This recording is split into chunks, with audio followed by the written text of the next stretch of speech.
Hello, Dave here.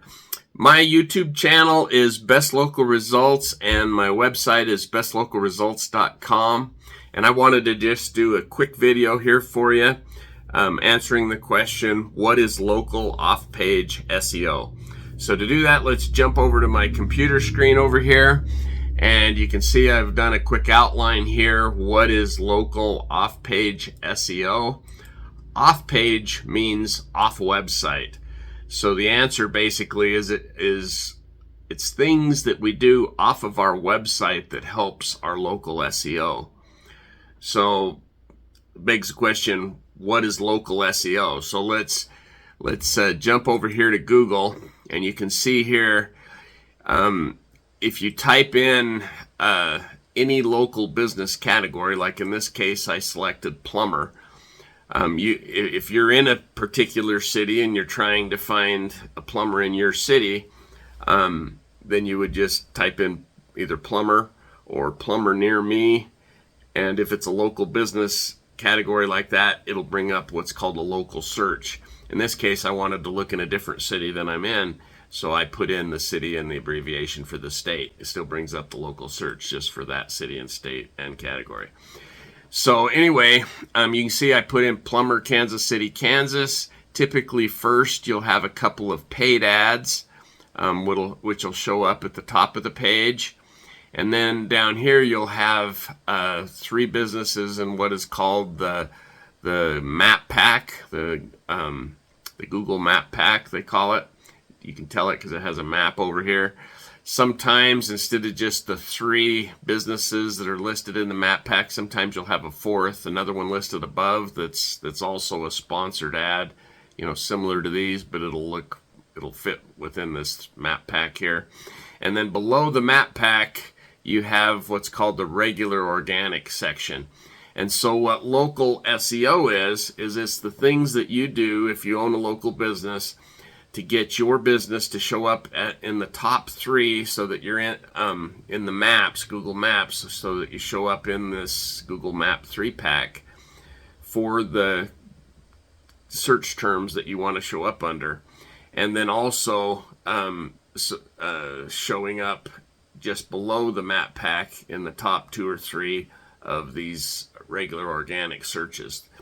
That's what local SEO is getting your business so that it shows up in the Google Map 3-pack and then up at the top of the page in the regular organic. So now let's go back over here.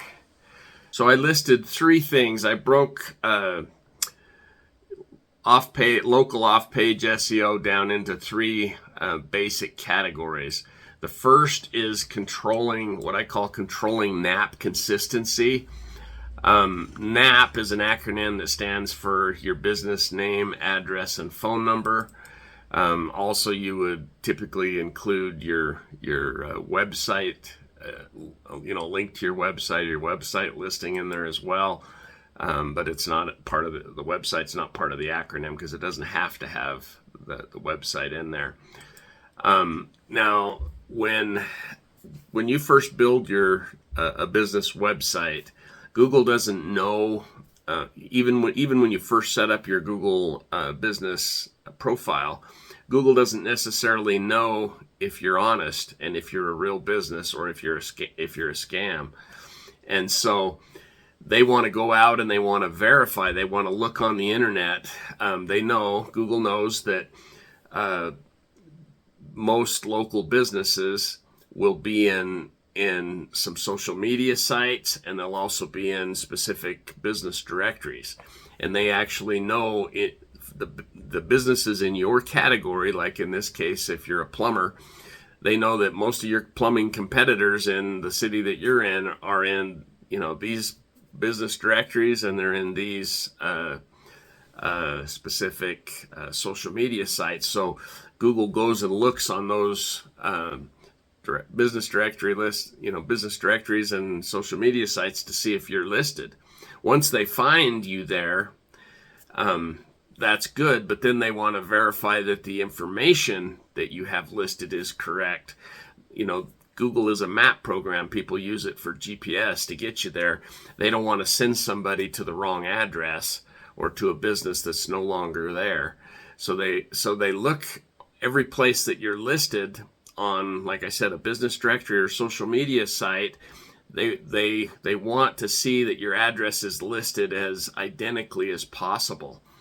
Used to be things like abbreviations for a street. If you did ST, then you needed to do ST everywhere.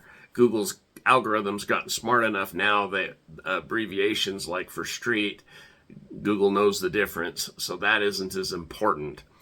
But your business name, if you have ink there with a period, you want ink there with a period everywhere. You want it to be as identical as you possibly can. And you probably should do the abbreviation. If you do any abbreviations, do them consistently everywhere too. But I just wanted to let you know Google can tell the difference on abbreviations now. Now, I'll show you a quick little trick. If we go back over here, just open up a Google page, and since Google does about 90% of local business searches are done on Google. Google dominates local search. That Google's who we're trying to make happy. So what I like to do is however I would normally write out a business address, or however the business owner gives it to me, I will just put the business address in there like that, and then I'll hit enter, and I'll see how Google shows it in Google Maps. So you can see up here how I entered it in here. I had a period after an N. Google doesn't have a period after N. I spelled out Central. I spelled out Expressway. Google abbreviated Expressway. So what I do is I take however Google, this address right here, however Google writes it out, and that's how I put it on the business website and on all the social media sites and business directories. I try to list it exactly the way Google would show it here. You don't have to, but again, we're trying to make Google happy. It's already that way in Google Maps. That's how they show the address. So that's how I like to do it. I think it helps. So anyway, so that's your NAP. That's your NAP consistency. Controlling that, making sure they're consistent, and we'll talk about that more in a minute. Make sure they're consistent everywhere where your business name, address, and phone number is listed on the internet. You want it to be listed exactly the same. The next thing is establishing brand authority. Obviously, you're going to put your logo and your brand on your Google business profile. You're going to put it on your website.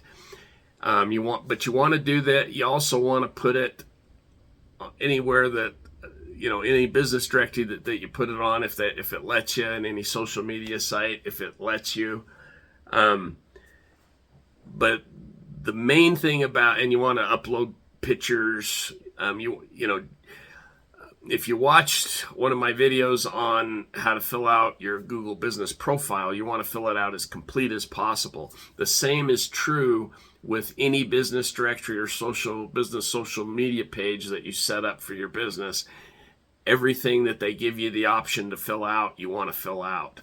And that's just what good businesses do. And so it adds credibility to your business, makes Google feel like you're a big, legitimate business when they find that.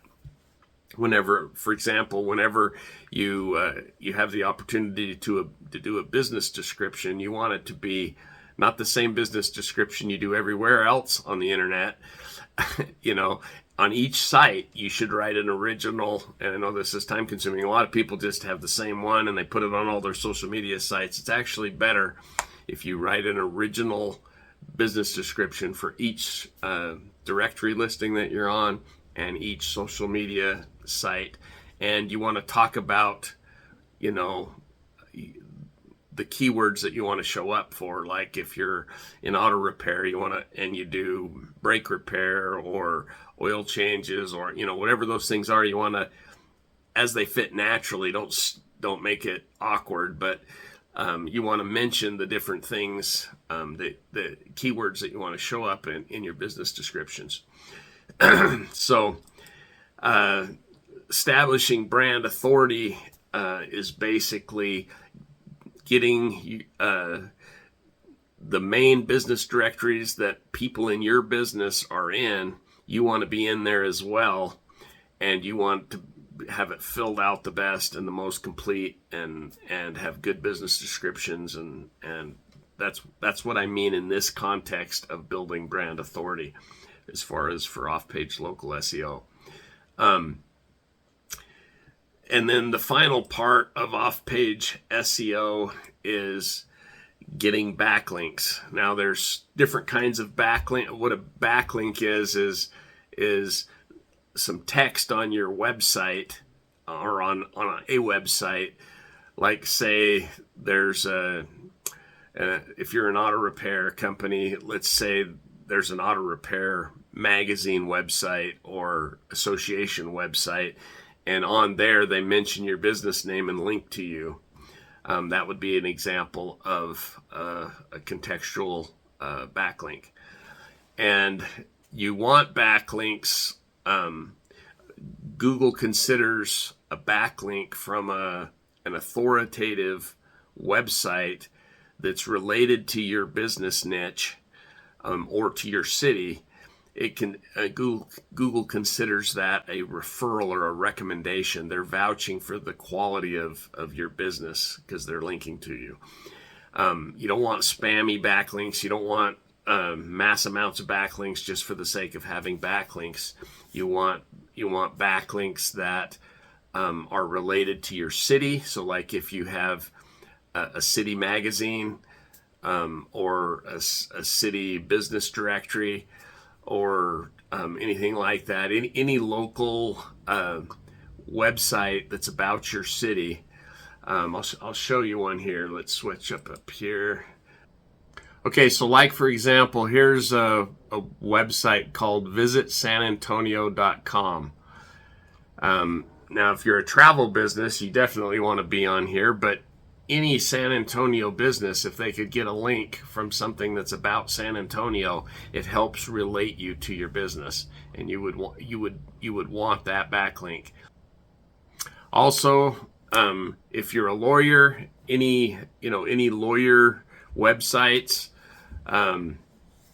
not necessarily your competitors, but like lawyer associations, lawyer magazines, lawyer business directories, any website that's related to your industry that you can get a link from, that's super powerful.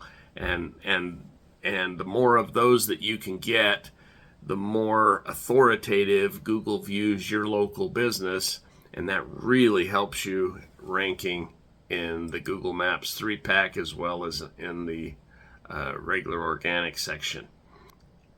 So that's pretty much it. That's just a quick overview of local off-page SEO. I hope you learned something. I hope it was interesting. Appreciate you watching, and we'll talk to you in the next video.